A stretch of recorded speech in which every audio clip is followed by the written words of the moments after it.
जय श्री कृष्ण। राधे राधे। आज हम कहेंगे अगहन मास की केले को सींचने की कथा। चलो कहानी शुरू करते हैं। एक छोटा सा गांव था। उस गांव में एक बुढ़िया अपने बेटा, बहू और बेटी के साथ रहती थी। बुढ़िया की बहू अगहन मास में केले के पेड़ को सींचती, पूजा करती और गुरुवार का व्रत करती। जब वह केले के पेड़ को सींचने जाती तो अपनी कुंवारी ननद को भी साथ ले जाती। केले के पेड़ को सींचते समय, पूजा करते समय मन ही मन कहती, हे भगवान, अगर आप मुझे बेटा दे दोगे तो मैं अपनी ननद की शादी आपके साथ करा दूंगी।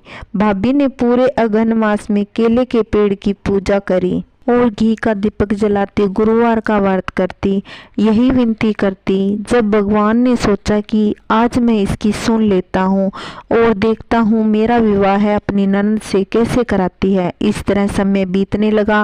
3-4 महीने के बाद ही भाभी को गर्भ ठहर गया और 9वें महीने ही सुंदर बेटा पैदा हुआ। लेकिन भाभी अपना वचन भूल गई। 1.25 महीने के बाद जब भाभी अपने बच्चे को लेकर मुंह जूठने अपने मायके जा रही थी तो वह उसी रास्ते से गई जहां वह केले के पेड़ को सींचती थी। जैसे ही वह केले के पेड़ के नीचे से गुजरी तो वह पेड़ जोर जोर से हिलने लगा और आकाशवाणी हुई, तो अपना वचन भूल गई है। तूने कहा था कि जब मैं तुझे बेटा दूंगा तो तू अपनी ननद का विवाह मेरे साथ करा देगी।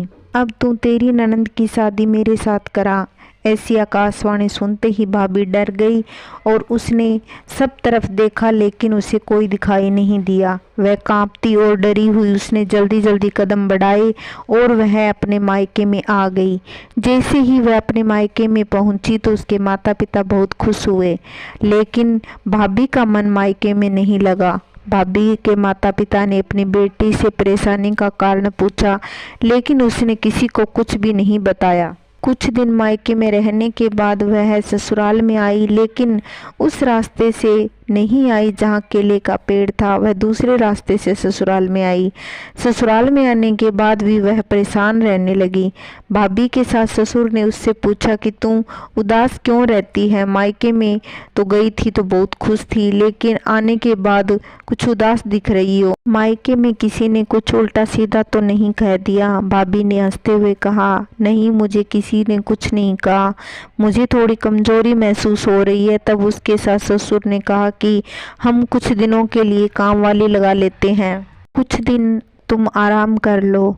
उनके घर काम वाली आने लगी। फिर भी भाभी दिन ब दिन सूखने लगी। उसकी भूख, प्यास, नींद सब गायब हो गई।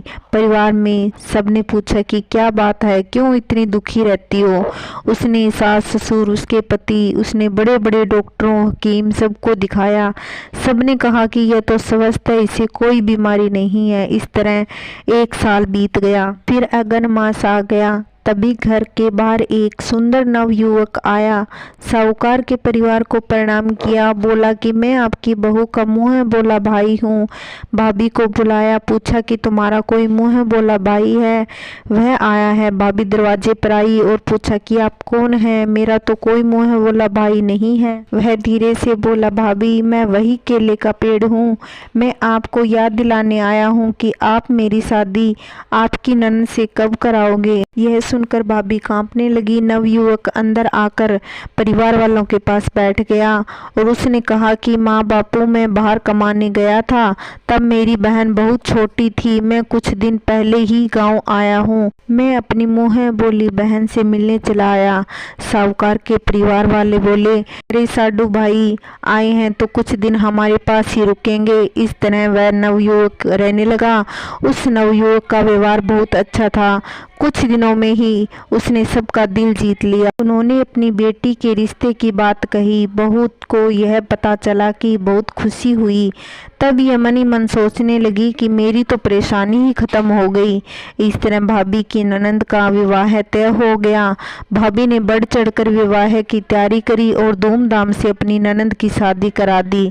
शादी के बाद ननद अपने पति के साथ चली गई। कुछ दिन बीत जाने के बाद पहला त्योहार आया। भाभी के सास ससुर कहने लगे कि आप दोनों बेटी के घर हो आओ, पहला त्योहार है, कपड़े गहने गांठे दे आओ। बेटा बोला कि हम चले जाएंगे, लेकिन भाभी के तो पैरों के नीचे से जमीन खिसक गई। वह सोच में पड़ गई कि मैं इसको कहाँ लेके जाऊं, कहाँ है मुँह बोला भाई। फिर वह केले के पेड़ के पास जाकर विनती करने लगी, हे भगवान, आपने मेरी ननद के साथ विवाह तो कर लिया, अब मेरे पति और सास ससुर कह रहे हैं कि पहला त्योहार है, पर ननद के ससुराल जाके आओ, उन्हें कहाँ लेकर आऊं। तभी वहां आकाशवाणी हुई, तुम इसी पेड़ के पास आ जाना, पर तुम 1.25 पैर से ज्यादा मत रुकना। वह खुशी खुशी घर आई और वह ननद के ससुराल ले जाने के लिए गहने कपड़े मिठाई ले करके अपने पति बच्चे के साथ उसी केले के पेड़ के पास पहुंच रही तो उस केले के पेड़ की जगह महल बना और नौकर चाकर हाथी घोड़े। भाभी भी देखकर आश्चर्य में पड़ गई। उसकी ननंद ठाट बाट की जिंदगी जी रही थी। ननंद भाभी को देखते ही गले लग गई और बोला कि भाभी, आपकी वजह से ही मुझे ये घर वर मिला है, मुझे अगन मास में केले के पेड़ सींचने की फल मिला है। 1.25 पहर होते ही भाभी ने कहा, अब हमें चलना चाहिए, हमें बहुत देर हो गई। वह वहां से चले गए, लेकिन थोड़ी दूर जाने के बाद उसका पति बोला, मेरी छतरी तो वहीं रह गई, चलो हम छतरी लेकर आते हैं। भाभी ने अपने पति को बहुत मना किया, लेकिन वह नहीं माना। वह वहीं वापस आए तो वहाँ कोई महल नहीं था, वहाँ उजाड़ वन पड़ा था और केले का पेड़ था। वहाँ भाई की छतरी लटकी पड़ी थी।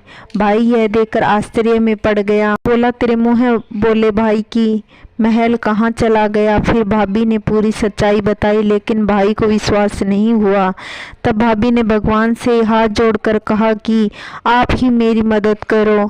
तभी वहाँ लक्ष्मी और विष्णु भगवान प्रकट हो गए। विष्णु भगवान ने कहा कि कोई भी अगहन मास में पूजा पाठ गुरुवार का व्रत करता है, उसका घर में अन्न धन से भर देता हूँ, उस पे कृपा दृष्टि बनाए रखता हूँ।